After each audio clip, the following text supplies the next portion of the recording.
Good afternoon, and thanks for attending this webinar, the first in a series of forums for nuclear-free New York. We are at a crossroads in New York. The state is leading a multi-state consortium that seeks to rapidly expand nuclear power. In her State of the State address this week, Governor Hochul announced plans to build another 4 gigawatts of new nuclear in New York, in addition to the 1 gigawatt of previously announced new projects, plus 3.4 gigawatts of existing nuclear. That would bring total nuclear generation in New York to 8.4 gigawatts, increasing it by 2.5 times. The New York Power Authority recently announced that 8 upstate communities have expressed interest in hosting new nuclear projects. In December, Governor Hochul signed an agreement with Ontario Power Generation to develop new small modular reactors in New York. Governor Hochul also arranged a $33 billion ratepayer subsidy to keep 4 aging reactors in upstate New York operating for another 20 years, including the oldest and second oldest reactors in the US.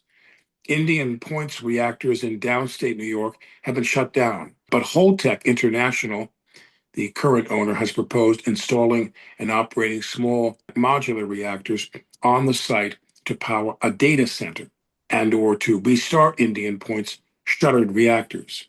Governor Hochul issued a statement saying she does not support renuclearizing Indian Point, but that hasn't stopped nuclear booster groups from pushing for it and spreading misinformation about it.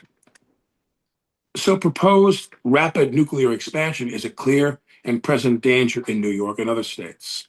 It would be taking place amid unprecedented dismantling of federal nuclear regulation, rubber stamping, and fast tracking new nuclear projects, and dumbing down federal radiation exposure standards. The Daily News Online recently reported, quote, some have raised concerns that moving too quickly to build a new fleet of nuclear power facilities could be unsafe. The focus on quickly deploying new reactors could leave safety gaps that could result in disaster, unquote. Those concerns need more attention, and so do clean, renewable sources of energy that can meet New York's power needs and climate goals without the health and safety risks of nuclear.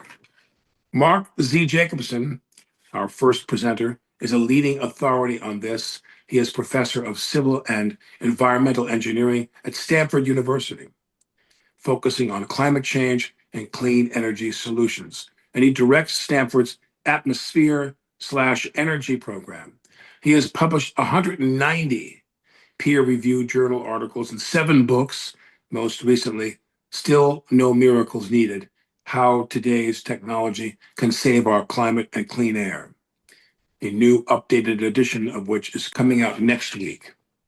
Ladies and gentlemen, please join me in welcoming Mark Jacobson. Thank you very much, Alec, for that kind introduction. So I'm going to talk about, first of all, why nuclear is not helpful or useful. It will not help at all New York State, regardless of how much money is poured down it.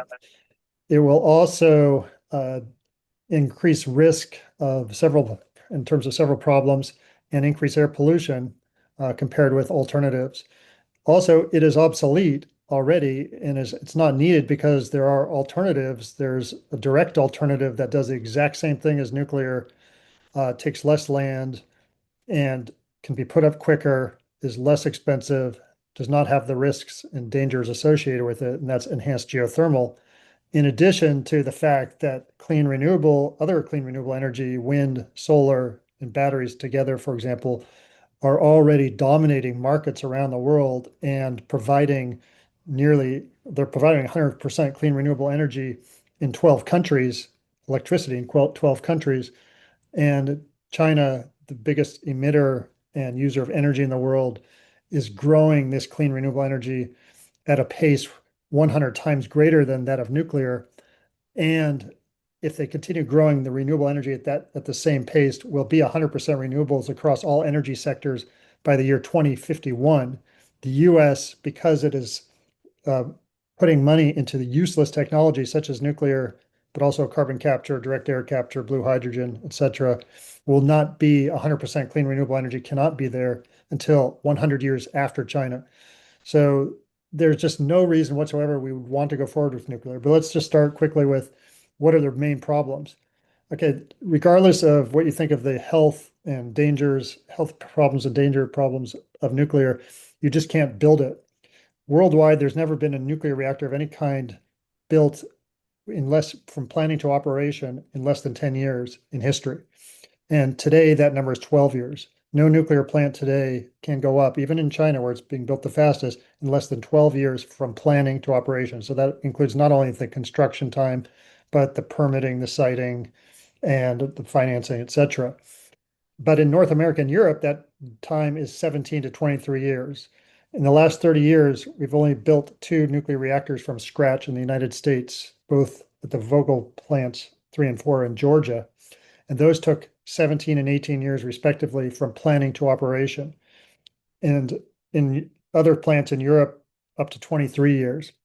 And these small modular reactors, which are being proposed, they do not even exist commercially. They have no approvals but from the NRC. There's not even a test reactor that's proposed to be operational until 2030. That's the fastest. It'll just a test reactor, not even commercial.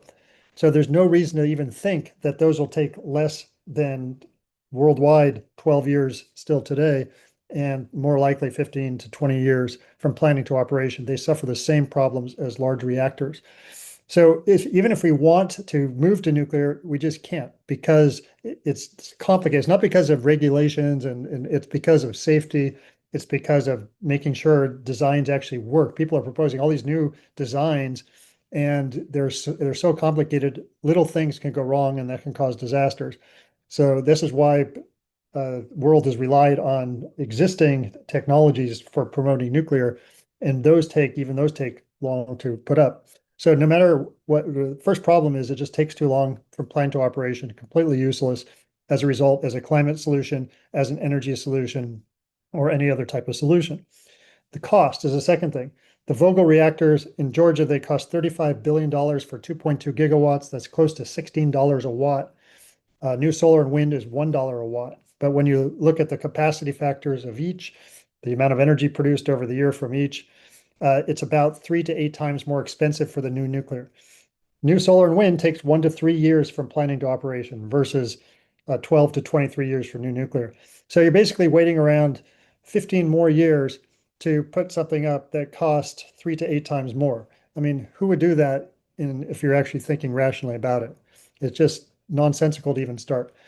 Okay, those are the two problems, cost and length of time to plan to operation. But there are 5 energy security problems that are really important, especially with small modular reactors. Weapons proliferation. Multiple countries have developed weapons secretly under the guise of civilian nuclear energy programs, either by importing uranium that they can enrich, like Iran is doing that with cylinders, uh, or centrifuges, or by harvesting plutonium from spent fuel rods.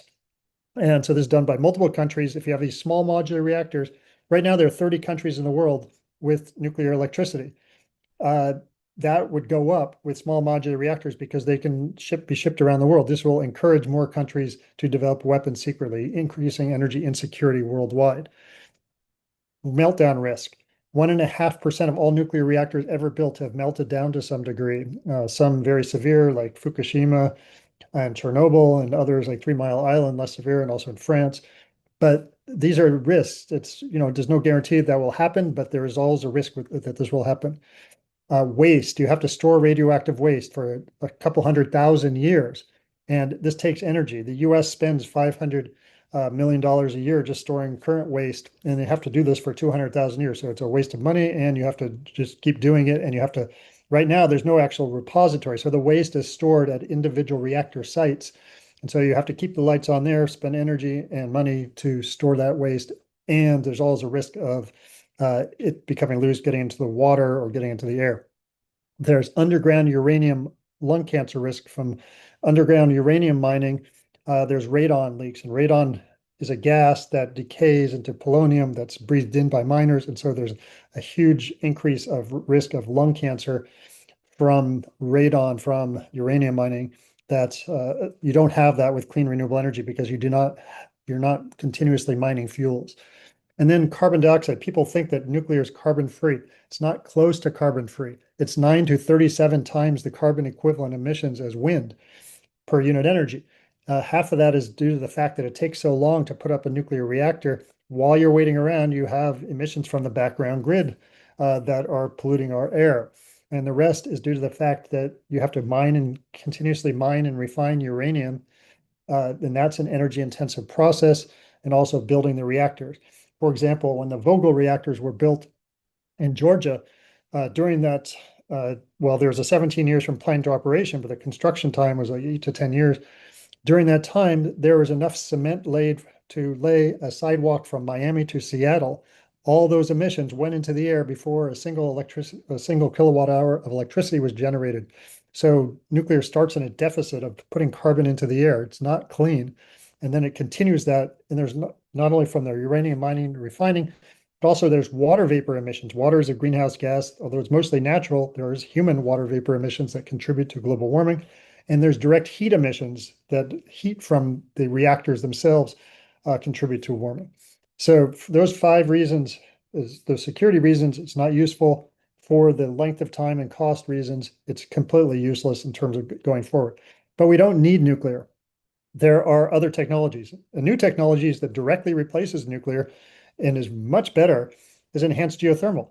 If you want base load power, which nuclear provides, flat, constant power for a long period of time, enhanced geothermal does this. Now, regular geothermal you can only do in 13 US states near where you have volcanic activity or tectonic plates, but enhanced geothermal you can do anywhere. It's just digging deep into the earth between anywhere from 2 to 8 kilometers deep using new techniques from the fracking industry, ironically. But there's no gas fracking in this case. All you're doing is digging two wells deep, and water goes down one and comes up hot the other.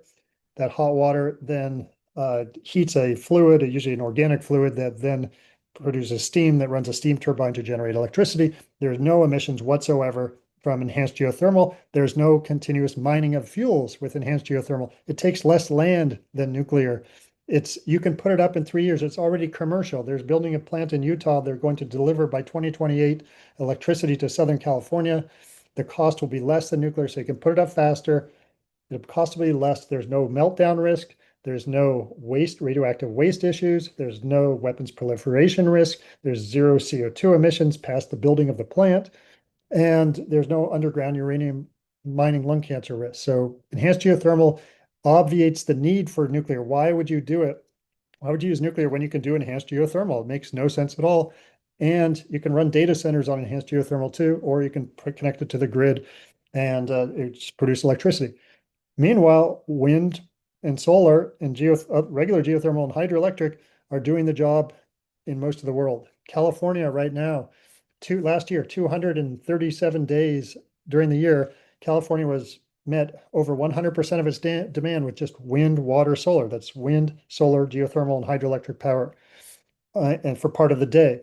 And 14% of all the hours during the year, we were over 100% renewables. California now has 15 gigawatts of batteries on the grid. That's their 4-hour batteries.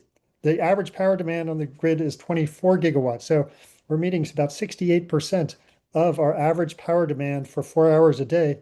And the peak power demand is about 47 gigawatts. So about 33% of the peak power demand can be met by 4-hour batteries. And those are all put up in the last 3 years.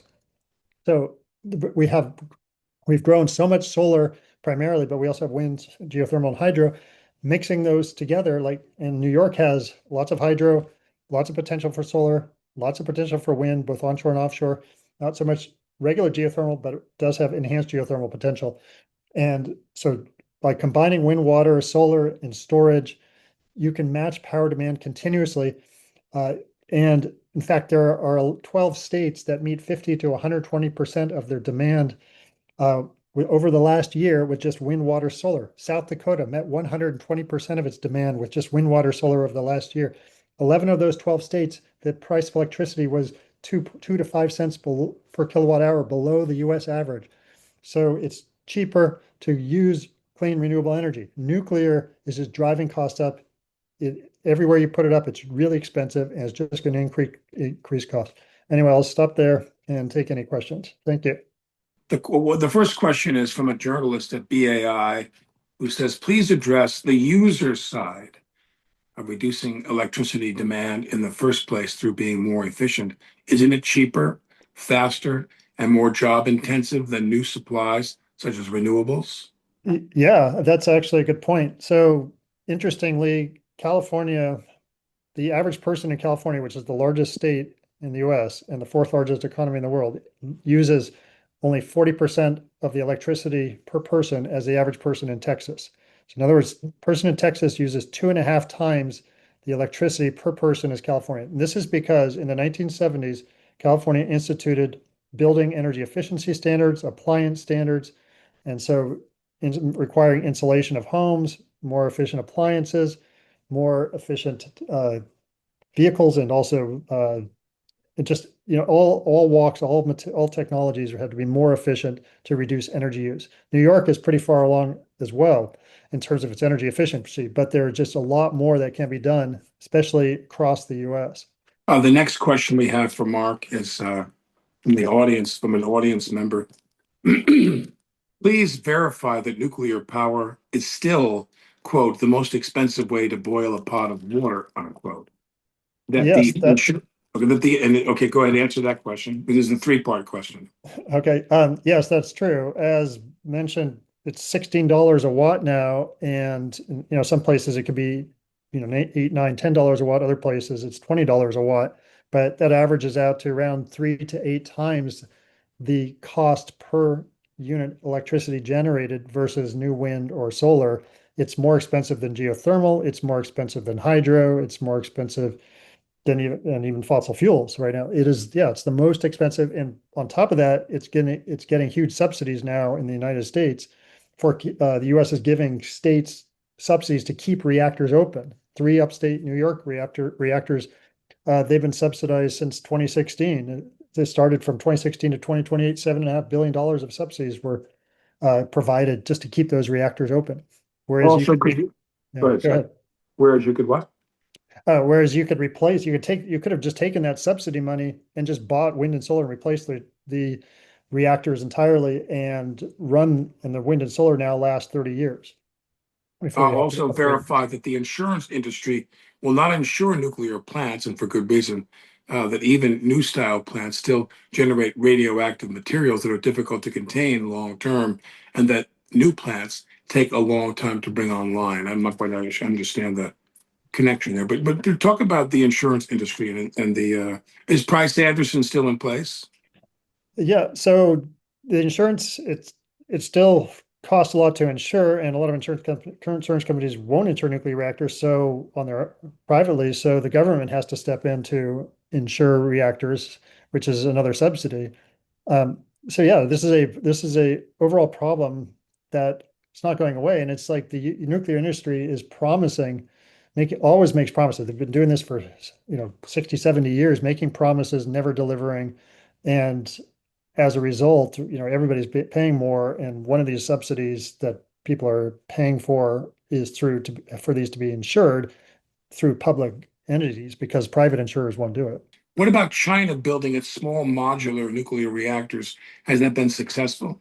Can that be an example of SMRs that aren't vaporware? No, because China does not have existing commercial small modular reactors. They have, they're, they put it like last year in 2024, sorry, the 2024, they put up 3.9 gigawatts of nuclear. They completed 3.9 gigawatts versus 100 times more wind and solar. 2025 was about the same, and none of those were small modular reactors. And but I'm sure they're working on small modular reactors, but yeah, they have different types of reactors they're putting up, but they're just not any faster than anywhere else in the world. I mean, they're faster than the US, but they're still 12 to 17 years in China from planning to operation. And even if they keep building at their current pace, it's going to be just a minuscule portion of their electric power mix, and they're retiring reactors along the same time as well.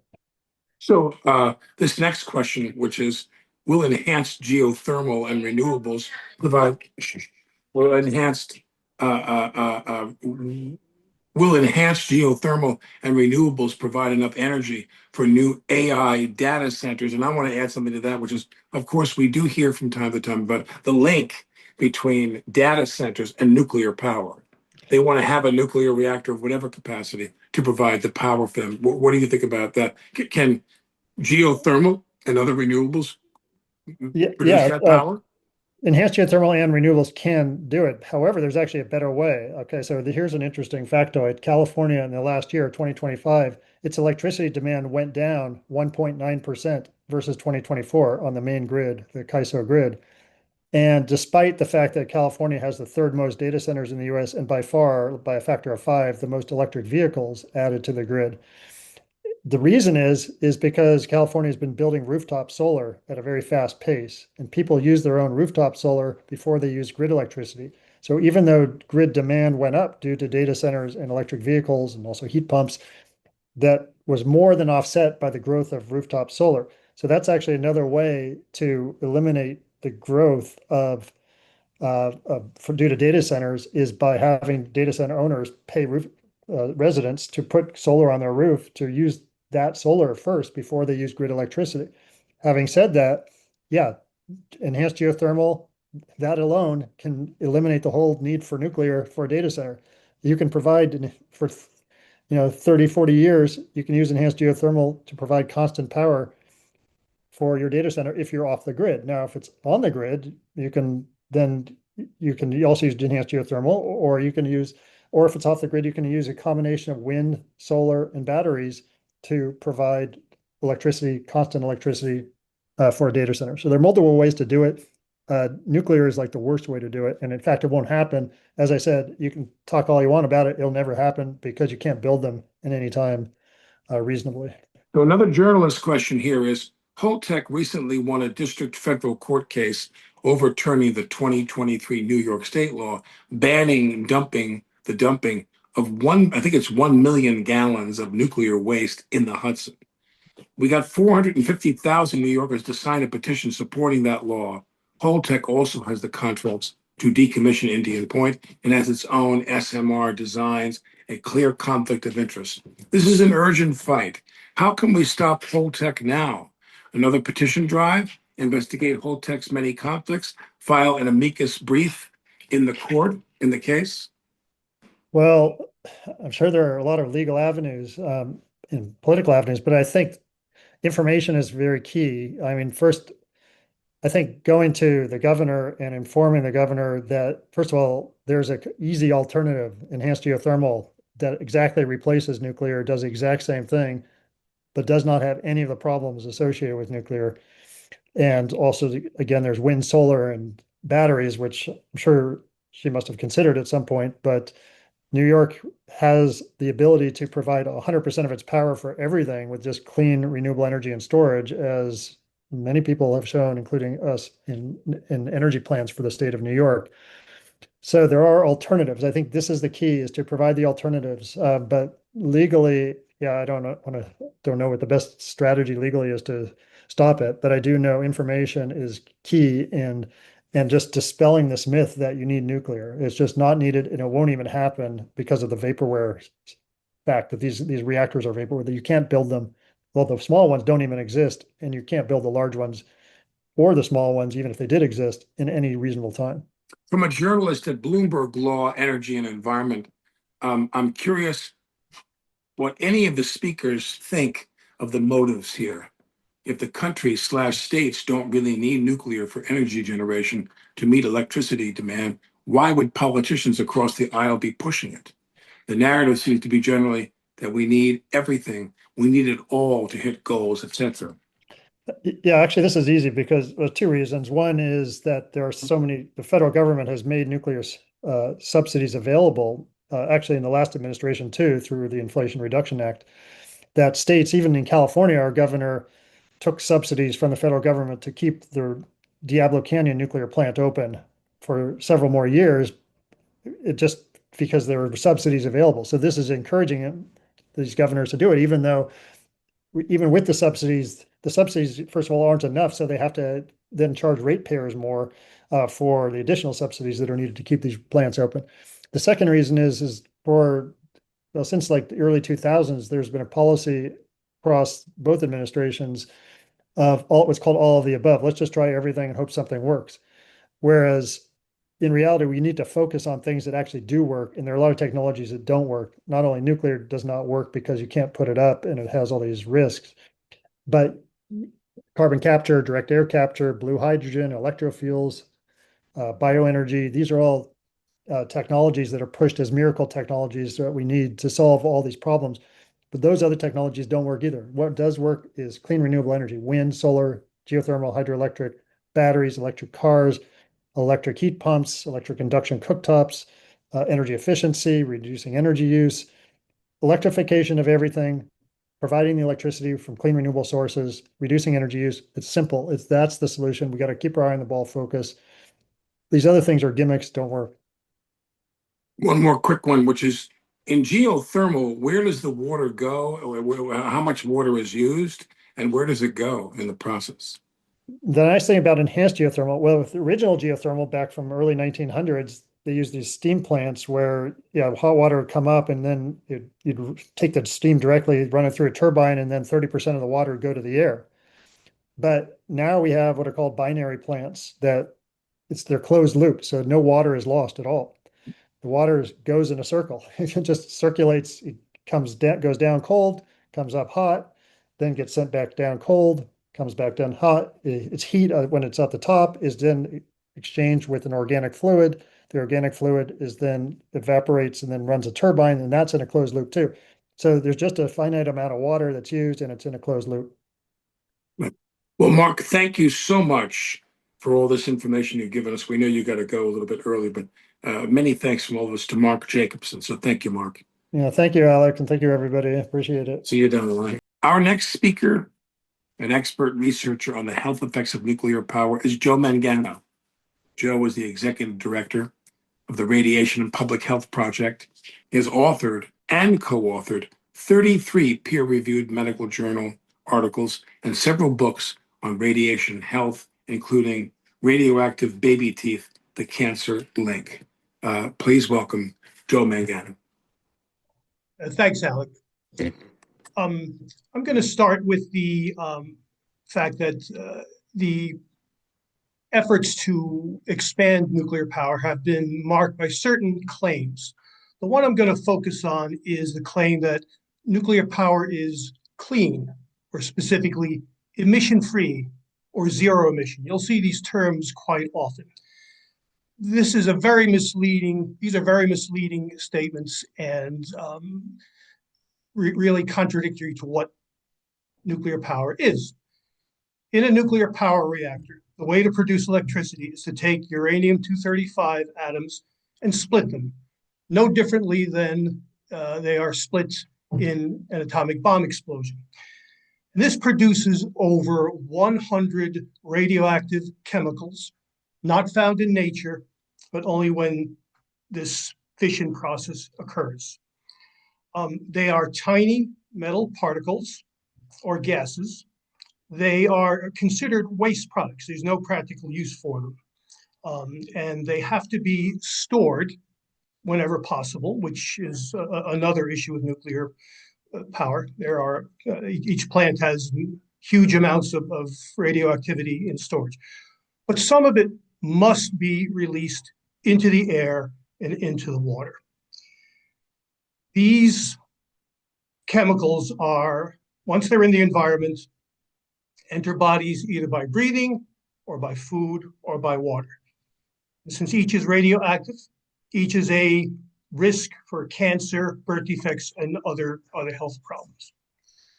Now, the mantra that nuclear power is emission-free, zero emission, even takes the existing mantra that's been around since the beginning of the nuclear era, that any emissions are too low and too small to cause harm to humans. This ignores many studies on low-dose radiation exposure that have showed increased risk of cancer and other diseases. Um, the way that regulators got around this is when nuclear reactors began operating in the 1950s, regulators set what they called permissible limits of emissions and permissible limits of radioactivity in local air and water and food. And every owner of a nuclear plant must every year do a review of these levels and report them publicly. If they're below the permissible limits, they're considered safe. There is no regulation to monitor cancer in the local area or health trends in areas near nuclear plants. Our group, which formed in the late 1980s, has tried to fill this void by doing studies of health near nuclear plants. And today I'm going to present just a bit of information about the plants in New York State, which is the focus of this symposium. The 4 reactors that are now operating are in upstate New York on Lake Ontario, about 35 miles north of Syracuse. 3 are in Oswego County, and 1 is in the neighboring county, Wayne County. Let's start with Oswego County. It consists of small towns, rural areas, and farms. Demographically, there's really no obvious health risk factor. Compared to New York State, the county's rates of non-English speakers are low. People that didn't graduate from high school is low.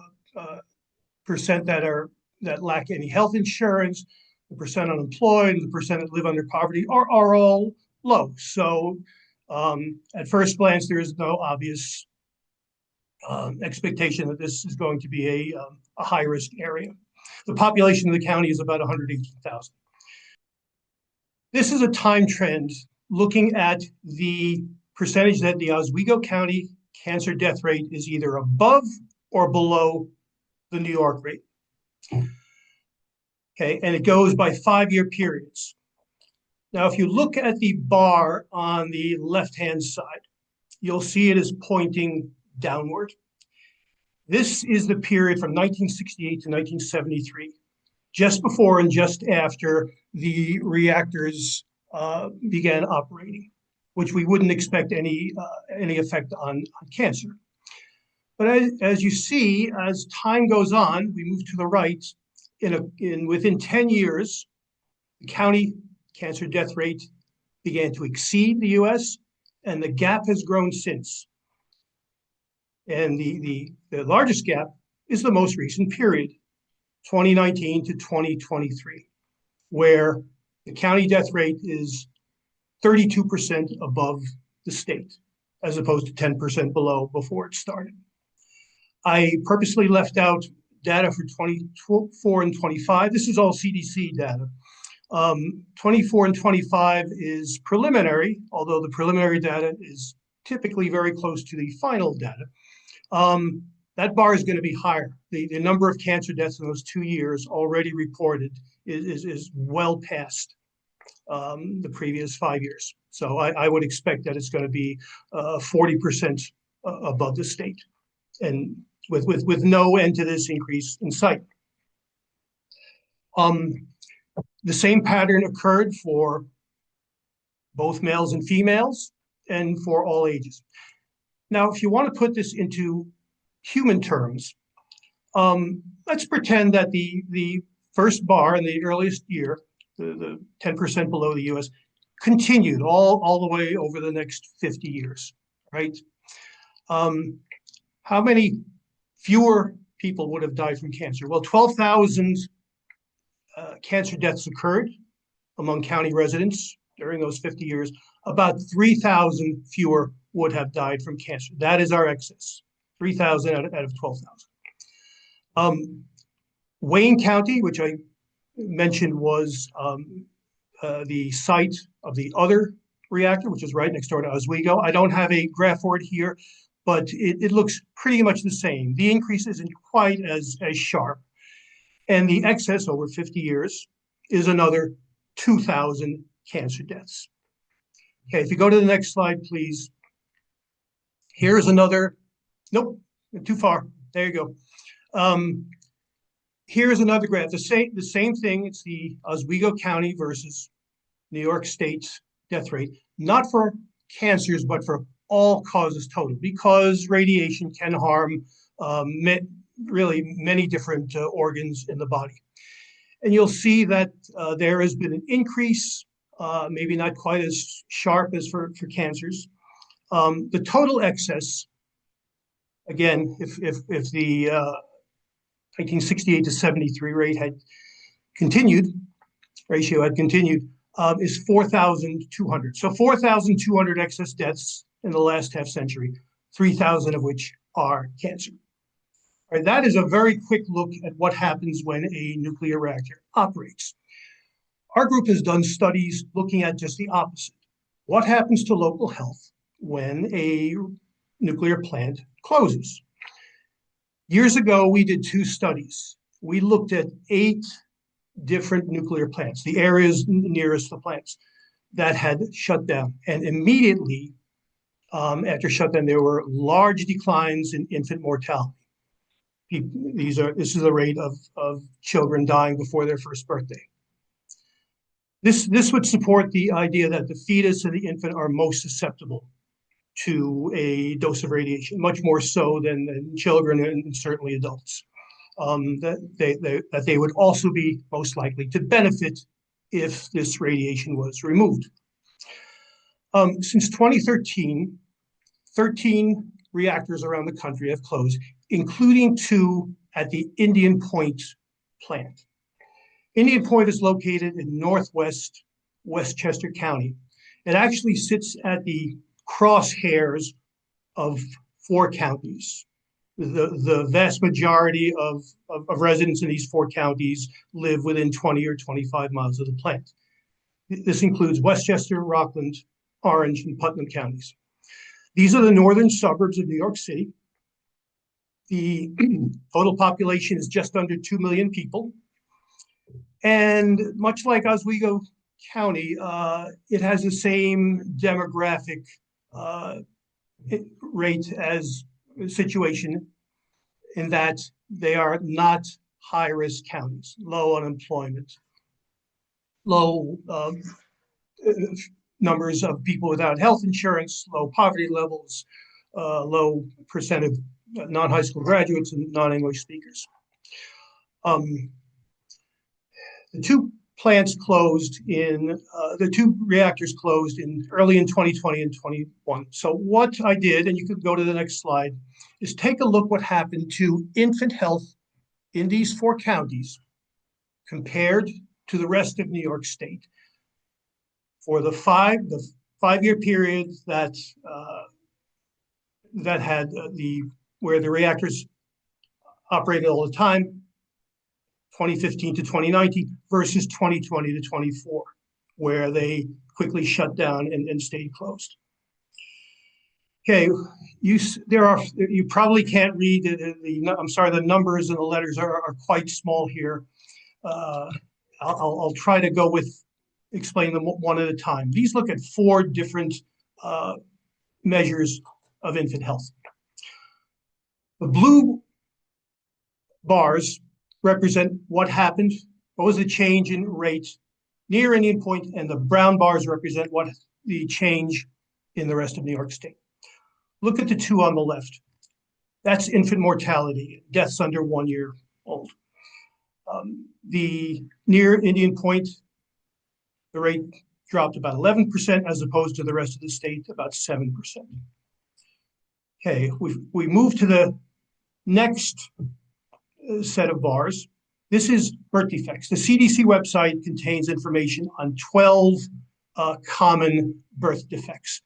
And here we have a bigger difference. The blue bar is much larger than the brown bar. The decline was much greater near the Indian Point reactor, about 7% locally versus about 1% in the rest of the state.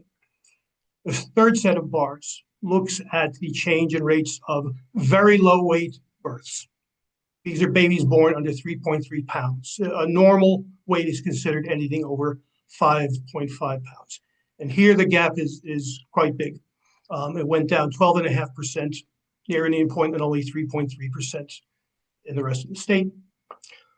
The fourth and final set of bars to the right looks at premature babies, babies born after less than 32 weeks of gestation. A normal gestation period is 39 weeks. So these are people born extremely early. There's a large gap here as well, down 13%, near Indian Point, down 2.5% for the rest of the state. In terms of how many healthier babies are we talking about in these first 5 years? There were about 120 fewer low-weight births, about 130 fewer premature births. It's important to know that if a baby is born at this very low weight or at this level of prematurity, the chances of the baby dying before age 1 year is about 80 to 100 times, not 80 to 100%, 80 to 100 times greater than a baby born normal weight after at least 39 weeks of pregnancy. And also, even if these babies are kept alive, they suffer from a lot of short-term health issues in the neonatal ICUs and so on, and they suffer from greater rates of long-term health issues, cognitive, heart, and a number of other things. This is a great way to practice preventive health. These are New York State data, but we have done similar studies on cancer trends near nuclear facilities in a number of states: New Jersey, Georgia, Ohio, Tennessee, Michigan, Illinois. And we have pretty much found a consistent pattern where at the beginning of startup, the cancer death rates are roughly the same as the state, or maybe a bit lower, and then that is followed by a rising and growing gap where the county rate is much higher. As far as the infant deaths and infant health after shutdowns, we have found similar rates, not just years ago, but in recent shutdowns near plants in Southern California, Massachusetts, Michigan, New Jersey, Iowa, Pennsylvania. And I want to add that several of these plants, as I said, shut permanently, but now, after several years, have been suggested to restart, including the 3 Mile Island plant in Pennsylvania, which Microsoft wants to use as a basis for getting energy for its AI data centers.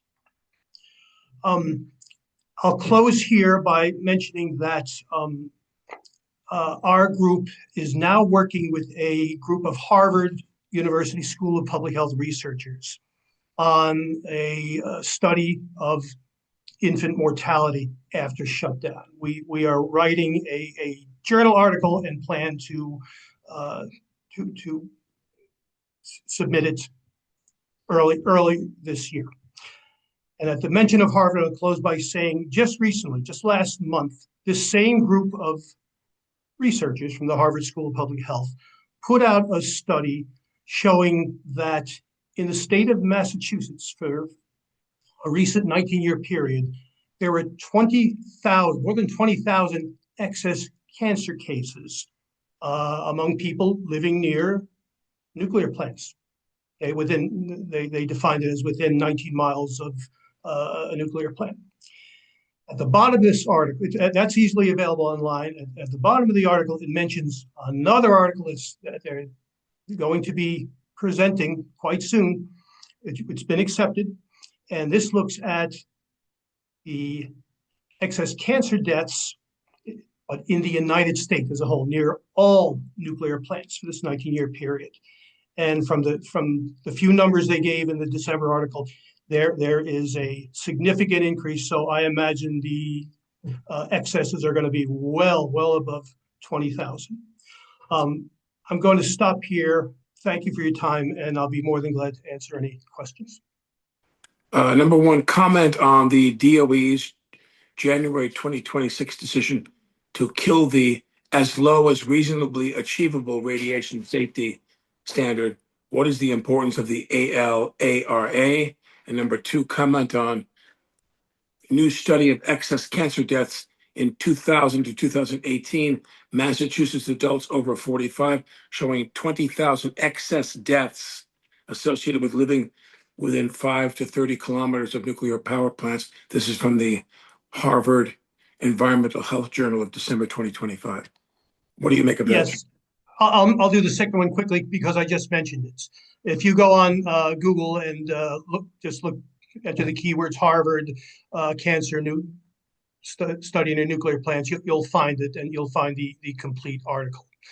The other issue, ALARA, as low as reasonably achievable. Well,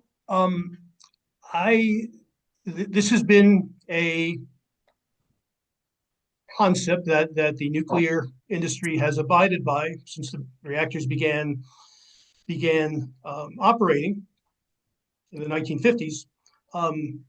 It makes common sense. I don't think anybody, whether you are for expanded nuclear or against, is going to say we shouldn't do the best we can to keep the emissions to the lowest levels possible.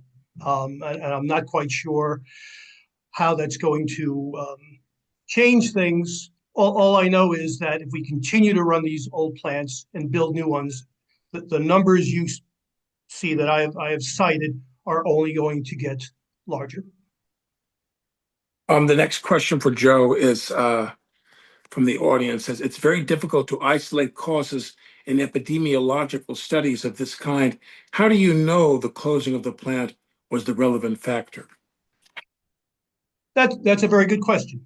Anything that I've presented here, whether it's cancer deaths or infant deaths or low weight births, can be caused by a number of other factors, and it's quite challenging to isolate certain factors.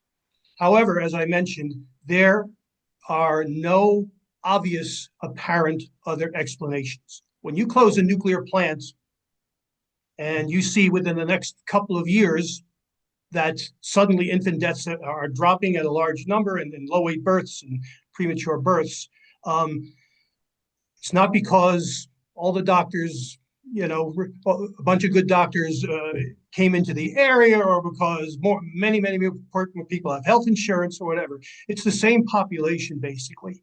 So it would have to be something that was done immediately before.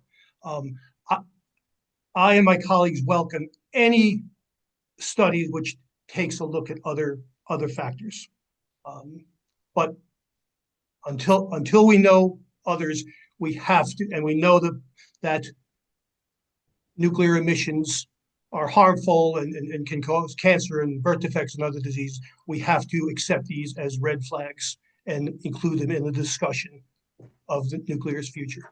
Do you still put your faith in the baby teeth research? Yes, Alec mentioned a study that our group did, and he was very much involved in 15, 20 years ago. It is the only study ever done that looks at how much radiation is in human bodies of people living near nuclear reactors. We called it the Tooth Fairy Project. And what it was, we collected and tested 5,000 baby teeth and measured the levels of one of the 100 plus chemicals that's released only in bombs and reactors.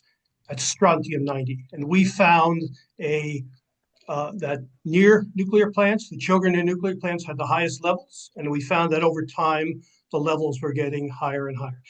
We copied a study done in the 1960s by St. Louis scientists and citizens looking at the same thing, only they were looking at atomic bomb fallout that got into bodies. So yes, I still have faith in it. We did publish 5 of our journal articles on results. How important are the results from the German study showing a significant excess of childhood leukemia among children under 5 years of age within 5 kilometers of a nuclear plant? Yes, that German study was about 15 years ago. They call it the KIC study. That study looks at probably the most vulnerable populations. They within 5 kilometers or about 3 miles of nuclear plants, and who develop cancer under age 5. Okay, that if you're going to see a unusual increase in cancer, that's where it's most likely to happen first. Years ago, there was in the 1950s, maybe the first great study of low dose radiation looked at women who received X-rays to their abdomen during pregnancy, just for diagnostic purposes, which in those days was done fairly routinely, just to look at the size of the baby and where the baby's head was. And this study done by Oxford University found that even one X-ray to an abdomen of a pregnant woman almost doubled the chance that the child would develop cancer by age 10. And after about 20 or so years of fighting about results and further studies,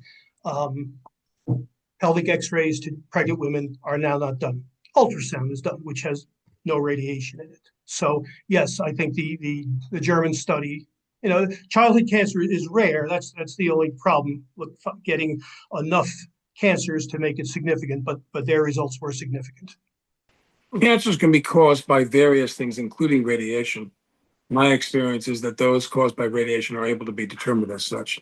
Did the cancer rate data look at whether the cancer increases or decreases were of radiation type? Did they look at that individually? We've done well, put it this way, all cancers, radiation is a risk factor for all types of cancers, right? But there's certain types of cancers that are at particular risk. One we just mentioned, cancers in children, childhood leukemia, brain cancer, and so on. Another one is thyroid cancer because of the existence of radioactive iodine, which goes right to the thyroid gland and starts and kills and injures cells. We've done several articles. In fact, we did one in 2017 in those 4 counties near Indian Point, and we looked at the thyroid cancer incidence rate, newly diagnosed cases of cancer. In the mid-70s, when the Indian Point reactors opened, the local thyroid cancer rate was 22% below the state. By the early 2000s, that had changed. It had gone up to 55% above.